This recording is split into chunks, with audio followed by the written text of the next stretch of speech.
아니, 미쳤어요? 웬 벤츠? 벤츠 S? 로또라도 된 거예요?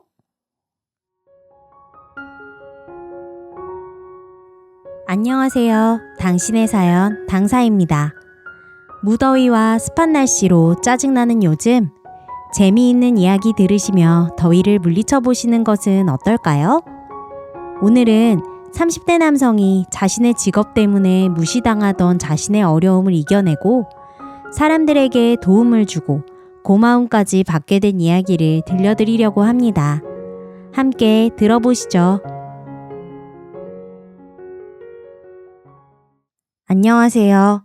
저는 30대 남성으로 청소 관련 일을 하고 있습니다. 저희 집은 가난했습니다. 삼형제였는데 형제들 모두 대학을 보낼 형편이 못 되신 어머니는 저를 고등학교 졸업과 동시에 취직을 시켰습니다. 저도 대학을 가고 싶었습니다. 공부도 곧잘 했고 서울 소재의 대학에 갈 정도의 성적도 나왔습니다. 하지만 부모님께서는 저를 붙잡고 부탁하셨습니다. 아들, 꼭 대학을 갈 필요는 없어. 고등학교만 나와도 얼마든지 할 일이 많이 있고 살아가는 데는 지장이 없단다. 엄마 아빠도 모두 대학을 안 나왔지만 이렇게 잘 살고 있지 않니? 저는 그 말에 대답을 하지 않았습니다. 사실 마음속에서는 그래서 이렇게 자식이 대학을 가고 싶다는데도 보내지도 못하고 못 가게 막는 삶을 살게 되시지 않으셨어요? 하고 되묻고 싶었습니다. 그 말이 턱끝까지 차올랐지만 참았습니다. 그때 그 말을 내뱉지 않은 것은 제 인생에서 가장 잘한 일이라고 생각을 하고 지금도 다행이라고 생각하고 있습니다. 결국 부모님의 말씀에 따라 저는 대학을 포기하고 빠르게 취업 전선에 뛰어들었습니다. 첫 직장은 작은 공장의 생산 라인이었습니다. 제가 워낙 일머리도 좋고 머리도 나쁘지 않은 편이라 직장 사람들 중에서도 두각을 나타냈고 관리자분들이 어린 놈이 똘똘하고 야무지게 일을 잘한다고 칭찬을 많이 해주셔서 뿌듯하게 일을 했습니다. 그런데 그때는 정말 어려서 몰랐습니다. 사람들이 일을 할 줄 몰라서 못하는 것이 아니라는 것을. 제가 꾀부리지 않고 열심히 일하고 오는 일을 마다하지 않으니 하나둘 제가 하지 않던 일들이 저에게 떨어지기 시작했습니다. 나중에는 경리가 하던 영수증 정리까지 시키더군요. 지금의 저라면 그 부당함을 따졌겠지만 그때 저는 인정받는다고 생각했습니다. 그래서 그것마저도 열심히 했습니다. 그런데 지금 생각해보면 그때 뭘 모르고 했던 저의 노력과 고생들이 지금의 저를 만든 것이 아닌가 싶습니다. 어느 날 저희 팀 팀장님이 따로 저를 부르시더군요. 평소에 저를 잘 챙겨주시고 잘해주시던 분이었습니다. 나중에 알고 보니 원래는 사람들이 저에게 더 일을 시키려고 하는 것을 팀장님이 중간에서 많이 막아주신 것이더군요. 어찌되었든 팀장님이 쉬는 시간에 저를 불러다 놓고 이렇게 말했습니다.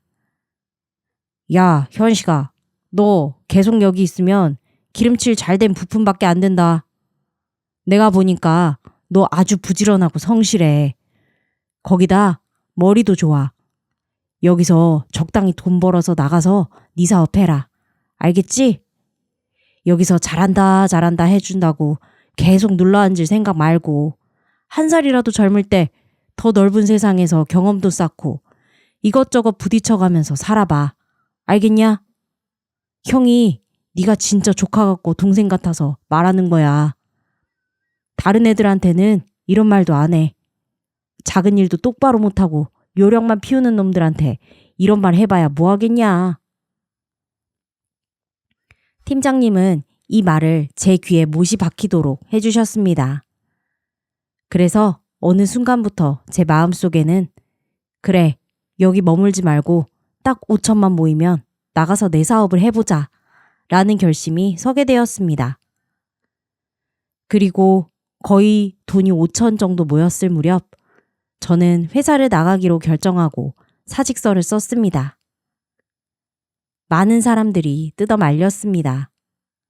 사장님까지 직접 나서서 저를 말리시는데 그때 퇴사 이유를 묻는 사장님께 저도 사장님처럼 되고 싶습니다 라고 말씀을 드렸더니 껄껄 웃으면서 알았다고 그러시고는 봉투에 따로 100만 원을 담아서 저에게 주시더군요. 그리고 저를 보고 그동안 고생 많았다고 그 누구보다 현식이 네가 열심히 해왔다는 거 잘 알고 있고 앞으로 잘 돼서 나처럼 되는 게 아니라 나보다 더 잘 되었으면 좋겠구나 하고 말씀을 해주셨습니다. 팀장님도 자기 일처럼 축하해 주시고 기뻐해 주셨고요. 퇴사를 하는데 많은 사람들의 응원을 받았습니다. 그 순간 제가 몇 년간 제가 맡은 일, 저에게 주어진 일을 정말 최선을 다해 일했던 것들, 그리고 공장 사람들과 잘 지내기 위해 노력해온 결과물을 받는 듯 뿌듯하고 좋았습니다. 회사를 나온 뒤 이런저런 일들을 하며 경험을 쌓다가 청소 일을 하게 되었습니다. 우연히 청소업체 구인 광고를 보고 내가 청소는 안 해봤네. 이것도 해보자 하고 시작을 했는데요. 당시 면접을 본 사장님이 저를 보고 엄청 의아해하는 것을 느꼈습니다. 아니, 이렇게 젊은 사람이 청소를 하겠다고 온 경우는 없어서 당황스럽다고. 정말 하겠냐? 3개월 이상 일할 사람을 뽑고 있는데 해줄 수 있냐? 그래서 저는 뭘 하든 일찍 관둔 적 없고 3개월을 꼭 채울 테니 뽑아주시라 하고 일을 시작했습니다. 그런데 정말로 제가 가장 어리더군요. 당시만 해도 청소 일을 한다고 하면 좋지 않게 보는 상황이었기에 대부분 외국인 노동자 아니면 나이가 많으신 아주머니들이 많았습니다. 그러니 체력도 좋고 열심히 하는 저를 다들 무척 좋아라 하셨습니다. 그리고 젊은 사람이 와서 꼼꼼하게 청소를 해주니 빌딩 사장님들이나 빌라 주인분들이 신기해 하시기도 하고 좋아해 주셨습니다. 이야, 아니 젊은 사람이 이런 일을 해? 일에 젊고 늙고가 어디 있겠습니까? 아하, 그렇지. 아주 그냥 열심히 하는 모습이 보기 좋아. 아이, 감사합니다. 씩씩하게 일하는 저를 좋게 봐주시는 사장님들, 주인분들을 보면서 저는 속으로 생각했습니다. 이거 경쟁력 있다. 단지 젊고 성실하다는 이유만으로 성공할 수 있겠구나. 이걸로 해야겠다. 하루라도 더 빨리 시작하자. 그렇게 저는 3개월 업체에서 열심히 일을 하고 그 뒤에 그동안 모아놓은 돈 7천만 원을 바탕으로 청소 사업을 시작했습니다. 처음부터 잘 될 것이라 생각을 하지는 않았지만 사업이 이렇게 어려운 것인 줄은 몰랐습니다. 그냥 일만 잘해서는 되는 게 아니고 세금이며 경영이며 인력 선발이나 관리까지 제가 그동안 해보지 못한 어깨너머로만 보던 일을 직접 하게 되니 손발이 어지러웠습니다. 그래서 사업을 시작하고 한동안은 너무 힘들었습니다. 그러나 그것 또한 배워가는 과정이라 생각을 하였습니다. 그리고 제 삶에서 가장 큰 변화 중에 하나가 찾아왔으니 그것은 바로 아내를 만나고 결혼을 하게 된 것이었습니다. 아내는 친구 소개로 만났습니다. 6개월 정도의 연애를 하고 덜컥 아이가 생겨서 빠르게 결혼을 추진해야 했습니다. 아내는 공무원 집안 출신으로 장인어른과 장모님, 그리고 처제와 처형 모두 공무원으로 일하고 있었습니다. 처음 인사를 드리러 갔을 때부터 불편한 기운이 감돌았습니다. 뭐야, 이 사람하고 결혼을 하겠다고? 청소 일을 한다고? 공무원 집안에 청소부라니 참 어이가 없네. 장모님은 처음부터 저를 무시하는 발언을 서슴지 않으셨습니다. 장인어른도 한심하다는 듯이 저를 쳐다보셨고 처제와 처형될 사람들 역시 뒤에서 시시덕거리며 수근거렸습니다. 저기요, 손 좀 봐요. 청소하다 보니 손이 다 거칠어졌네. 우리 언니가 앞으로 고생이 많겠어요. 처제의 말에 처형이 맞장구를 쳤습니다. 맞아요. 청소일 한다면서 집안일도 제대로 안 하겠죠? 우리 동생이 힘들겠네. 아이고, 너는 어쩌다가, 에휴. 야, 너! 언니! 무슨 소리야? 엄마 아빠도 그러지 마요. 뭐가 어때서? 아내는 처음에는 저를 감싸주려 했지만 시간이 지날수록 처가 식구들의 압박에 지쳐갔습니다. 어느 날 아내가 저에게 말했습니다. 여보, 청소 사업 그만두는 게 어때요? 다들 무시하고 우리 가족들도 당신을 하찮게 여기는데 그거야 우리끼리 얘기지만 나중에 우리 아들 친구들이나 그 부모들이 당신 청소 일한다고 막 깔볼까 봐 겁나요. 그 말을 듣는 순간 제 마음은 찢어질 듯 아팠습니다. 하지만 저는 제 일에 자신이 있었습니다. 제 일에 자부심을 가지고 있었습니다. 그리고 사업은 점차 안정화되었고 곧 좋은 성과를 낼 것이라는 긍정적인 신호들이 나오고 있었습니다. 거래처는 늘어갔고 재계약률도 높았기 때문입니다. 미안해. 하지만 난 당신과 우리 아들 때문에라도 이 사업을 더 잘 키워서 더 나은 삶을 살 수 있도록 만들고 싶어. 정말. 아내는 더 이상 이야기를 하지 않고 그대로 방으로 문을 탁 닫고 들어가 버렸습니다. 그 이후로 아내가 저를 대하는 태도가 달라졌습니다.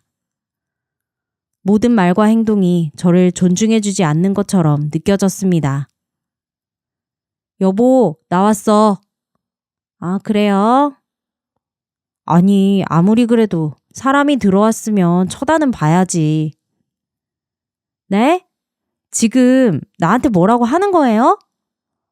내가 하루 종일 집안일 하느라 얼마나 힘들었는데 당신 남의 집 청소나 해주는 동안 나는 더 힘들었다고요. 정말 짜증나. 아내뿐 아니라 처가 식구들의 무시는 계속되었습니다.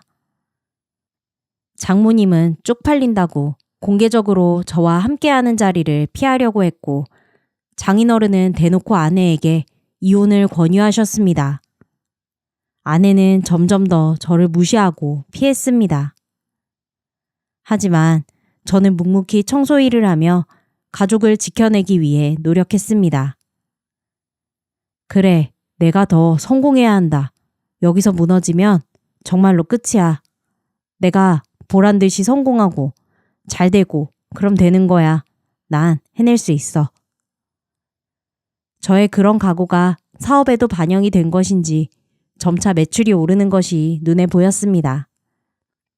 특히나 제가 오랜 기간 일했던 공장에 인사차 방문을 했을 때 마침 그 공장에서 청소 용역업체를 찾고 있는 중이었습니다. 사장님은 저와 몇 마디 나누시자마자 바로 제 회사랑 계약을 하겠다고 해주셨습니다. 거기서 끝이 아니었습니다.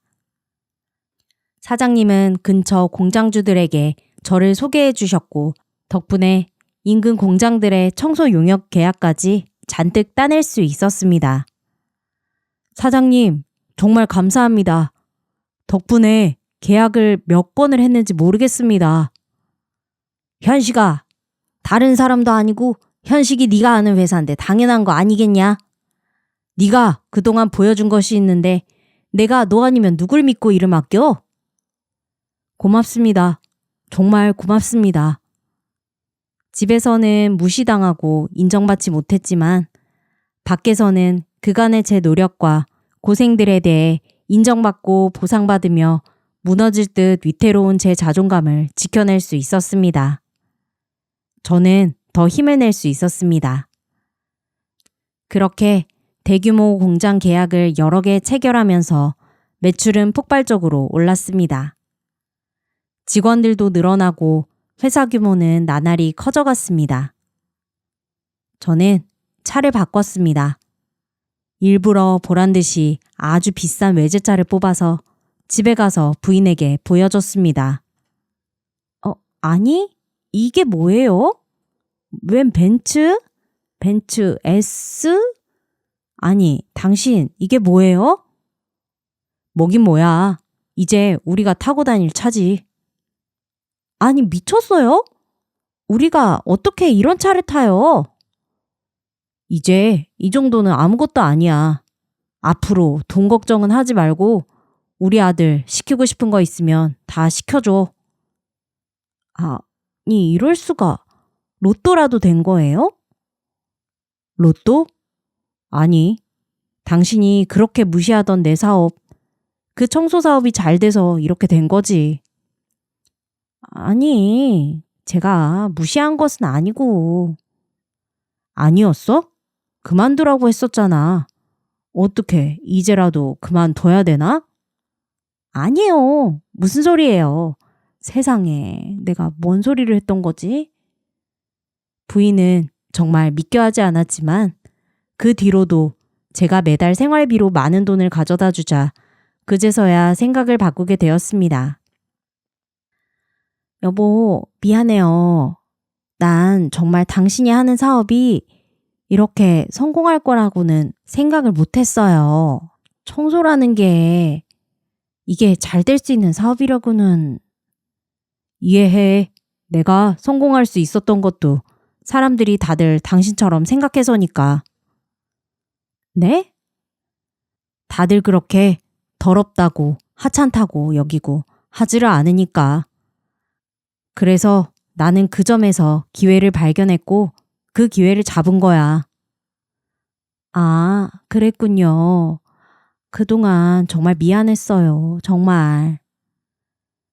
그 뒤로 아내는 저에 대한 태도가 완전히 바뀌었습니다. 늘 아침 저녁으로 맛있는 반찬을 해주고 칭찬과 응원의 말도 끊이지를 않았습니다. 솔직히 말하면 씁쓸했습니다. 부부란 것이 어려울 때는 서로 으쌰으쌰 함께 힘내서 이겨내야 하고 좋을 때는 또 함께 기뻐하는 게 부부라고 생각을 했었습니다.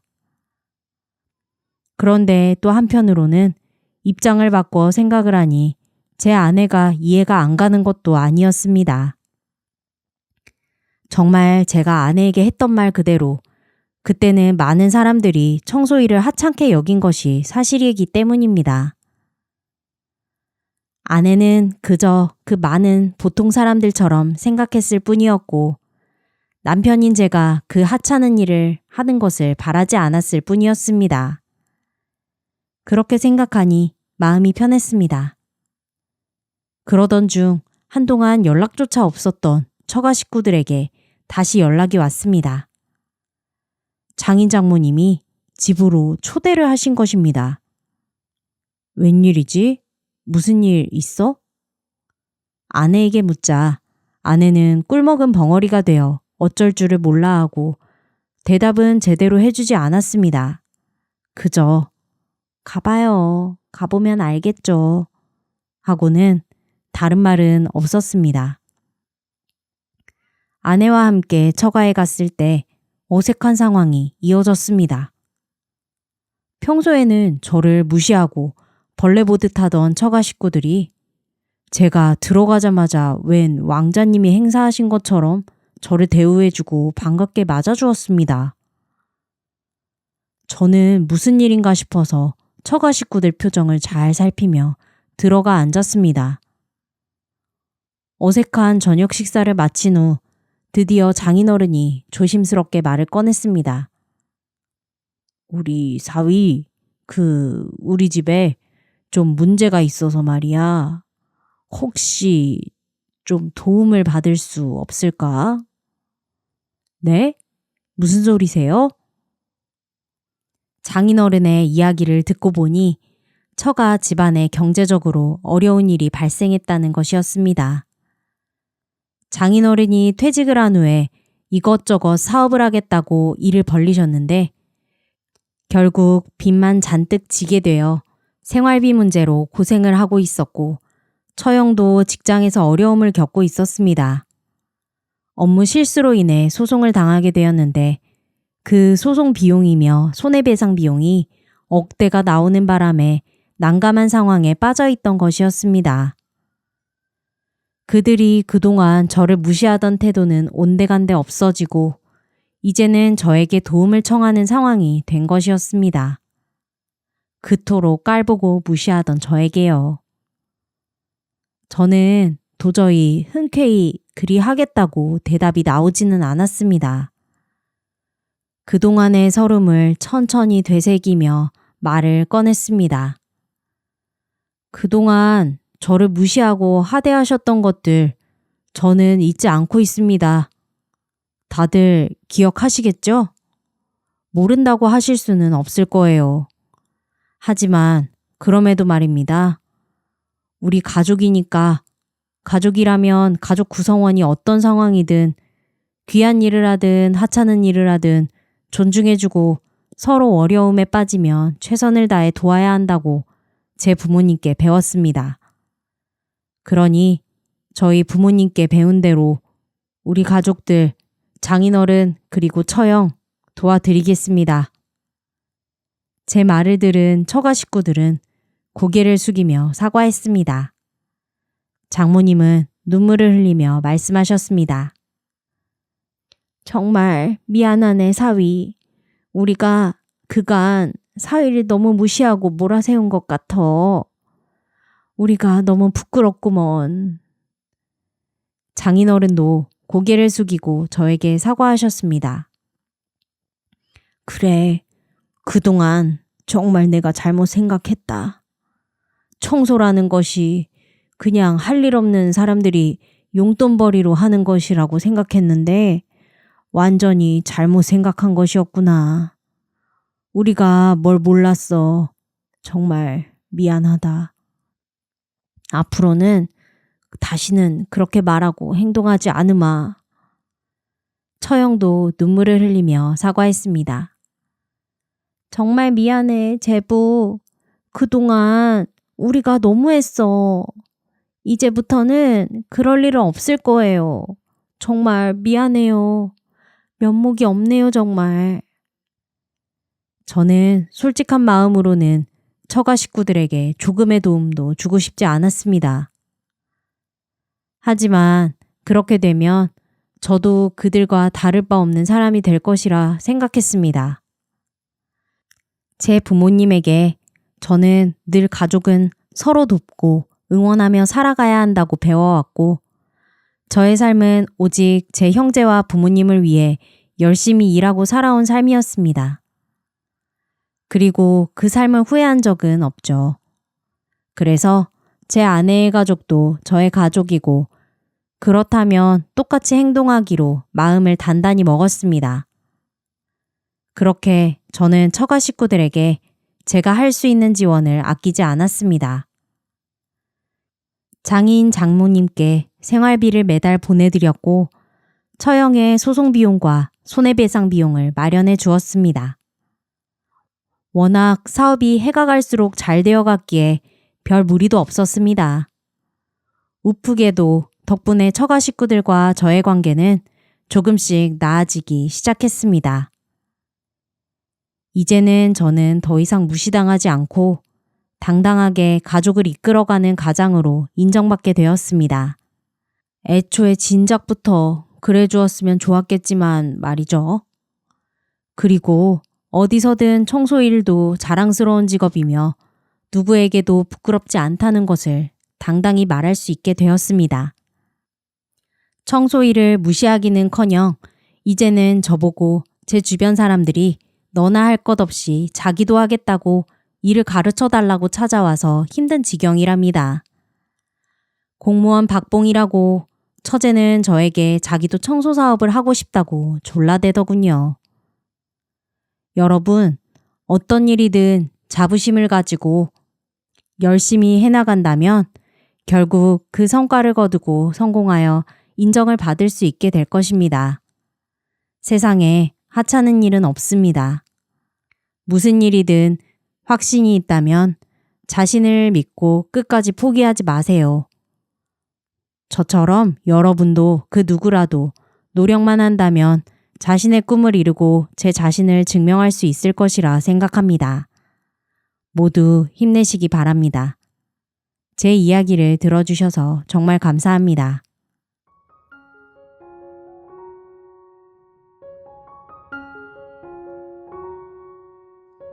사연을 보내주신 분의 이야기 정말 잘 들어보았습니다. 사연자분께서는 그동안 받았던 처가 식구들의 무시를 더 큰 복수로 갚아주신 것 같습니다.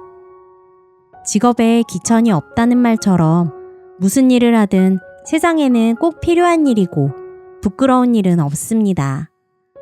처가 식구들의 태도는 정말 잘못되었지만 그 잘못된 마음을 더 큰 마음으로 품어주신 사연자분이 정말 대단합니다. 앞으로 처가 식구들이 받은 만큼, 아니 그보다 더 크게 갚으셔야 할 것 같습니다. 여러분, 혹시 도서관에서 우연히 만난 사람과 특별한 인연을 맺어본 적 있으신가요? 오늘은 그런 이야기를 들려드리려고 합니다. 50대 후반 주부 이정숙 씨가 보내주신 사연인데요. 도서관에서 시작된 설레고 따뜻한 두 번째 인생 이야기를 들어보시죠. 안녕하세요. 저는 50대 후반의 주부 이정숙입니다. 남편과 사별한 지 10년이 넘었는데 얼마 전 도서관에서 아주 특별한 사람을 만나게 되어 이렇게 사연을 보냅니다. 제 이야기를 들어주시겠어요? 남편이 세상을 떠난 후 저는 혼자 지내는 법을 배우며 살아왔습니다. 아이들은 모두 독립해서 나갔고 집은 쓸쓸하게 느껴졌죠. 그래서 저는 시간이 날 때마다 도서관에 가서 책을 읽으며 시간을 보냈습니다. 도서관은 조용하고 편안한 분위기가 좋아서 자주 찾게 되었죠. 어느 날 도서관에서 책을 고르고 있는데 한 남자가 다가와 말을 걸었습니다. 저기 실례지만 그 책은 저도 읽고 싶었는데 같이 읽을 수 있을까요? 그 남자는 제 또래로 보였고 친절한 미소를 지으며 저를 바라봤습니다. 아, 네, 물론이죠. 저는 이 책을 이미 몇 번 읽었거든요. 여기 앉으세요. 저는 웃으며 자리를 내주었습니다. 그 남자의 이름은 김영수 씨였고 저와 비슷한 사연을 가진 분이었습니다. 아내와 사별 후 혼자 지내며 도서관을 자주 찾는다고 했습니다. 우리는 자연스럽게 대화를 나누며 서로의 이야기를 공유하게 되었습니다. 정숙 씨, 이렇게 도서관에서 만나게 될 줄은 몰랐네요. 같이 책을 읽는 것도 참 좋은 것 같아요. 영수 씨가 말했습니다. 네, 저도 그래요. 혼자 읽는 것보다 훨씬 재미있어요. 제가 대답했습니다. 그 후로 우리는 자주 도서관에서 만나 책을 읽고 근처 카페에서 차를 마시며 이야기를 나누었습니다. 영수 씨는 유머 감각이 뛰어나서 늘 저를 웃게 만들었죠. 어느 날 영수 씨가 간식으로 떡을 사왔다며 같이 먹자고 하더군요. 정숙 씨, 제가 어제 시장에서 떡을 샀는데 떡집 주인 아저씨가 저보고 이 떡이 특히 더 쫄깃할 거유 라고 하더라고요. 그래서 제가 왜요? 했더니 아저씨가 제가 쌀가루를 직접 입으로다가 빠슈 라고 하는 거예요. 진짜 웃기지 않아요? 저는 그 이야기를 듣고 웃음을 터뜨렸습니다. 영수 씨, 진짜 재밌네요. 그 떡집 아저씨 센스가 좋으시네요. 또 다른 날은 이런 이야기도 했습니다. 정숙 씨, 저 어제 길을 걷다가 친구를 만났는데 그 친구가 영수야, 너는 왜 항상 웃고 다니냐? 라고 묻더라고요. 그래서 제가 나 웃음 치료 받거든 했더니 친구가 어디서 봤는데 나도 같이 받자 라고 해서 거울 앞에서 라고 했죠. 그랬더니 친구가 배꼽을 잡고 웃더라고요. 그 뒤로도 영수 씨와 도서관에서 책을 읽고 카페에 가는 날이 이어졌고 영수 씨의 입담은 날이 갈수록 발전했습니다. 정숙 씨, 제가 어제 가게에서 과일을 사려고 했는데 사과를 고르다가 가게 주인 아저씨가 저에게 이 사과 맛없으면 날 다시 찾아오시오 라고 하더라고요. 그래서 제가 왜요? 라고 했더니 아저씨가 사과하게유 라고 하는 거예요. 영수 씨, 그건 정말 유치한데도 웃기네요. 제가 웃으면서 대답했습니다. 이런 이야기를 나누면서 우리는 점점 더 가까워졌습니다. 하루는 영수 씨가 저를 집 앞까지 바래다 주며 말했습니다. 정숙 씨, 이렇게 함께 시간을 보내는 게 정말 좋아요. 우리 앞으로도 자주 만나요. 저는 그 말에 가슴이 두근거렸습니다. 저도 그래요, 영수 씨. 함께 있는 시간이 정말 행복해요. 어느 날은 영수 씨가 제안했습니다. 정숙 씨, 도서관 말고 다른 곳에서도 만나볼까요? 좋은 공원이 있는데 같이 산책해요. 좋아요. 산책하면서 이야기 나누는 것도 참 좋을 것 같아요. 제가 대답했습니다. 공원에서 산책을 하던 중 영수 씨가 갑자기 꽃을 꺾어 저에게 주며 말했습니다. 정숙 씨, 이 꽃이 참 예뻐서요. 정숙 씨한테 잘 어울릴 것 같아요. 저는 얼굴이 빨개지며 꽃을 받았습니다. 어머, 고마워요, 영수 씨. 정말 예뻐요. 그렇게 우리는 공원에서 산책을 하며 서로에게 조금씩 마음을 열었습니다. 영수 씨는 늘 재미있는 이야기를 들려주었고 저는 그의 유머에 웃음을 참지 못했습니다. 정숙 씨, 이렇게 웃는 모습 보니 저도 기분이 좋아지네요. 앞으로도 계속 만날 수 있겠죠? 영수 씨가 말했습니다. 네, 그럼요. 저도 함께 있는 시간이 정말 행복해요. 제가 대답했습니다. 이렇게 우리는 도서관에서 우연히 만나 서로의 인생에 활력을 불어주는 친구가 되었습니다.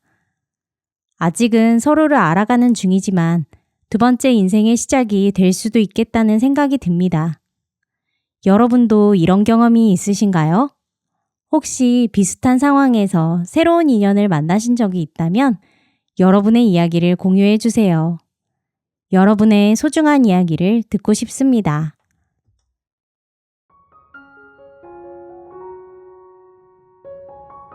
네, 정말 따뜻하고 설레는 이야기였죠? 이정숙 씨와 김영수 씨가 도서관에서 우연히 만나 서로에게 활력을 불어넣어주는 모습이 참 인상적이었습니다. 아직은 서로를 알아가는 중이지만 그 속에서 피어나는 새로운 인연의 시작이 너무 아름답네요. 여러분도 이런 경험이 있으신가요? 혹시 비슷한 상황에서 새로운 인연을 만나신 적이 있다면 여러분의 이야기를 공유해 주세요. 오늘도 여러분과 함께한 시간이 정말 행복했습니다. 구독, 좋아요, 알림 설정을 해주시면 앞으로도 더 흥미로운 이야기로 찾아뵙겠습니다. 언제나 건강하고 행복한 하루 보내세요. 당신의 사연 DJ 당사였습니다.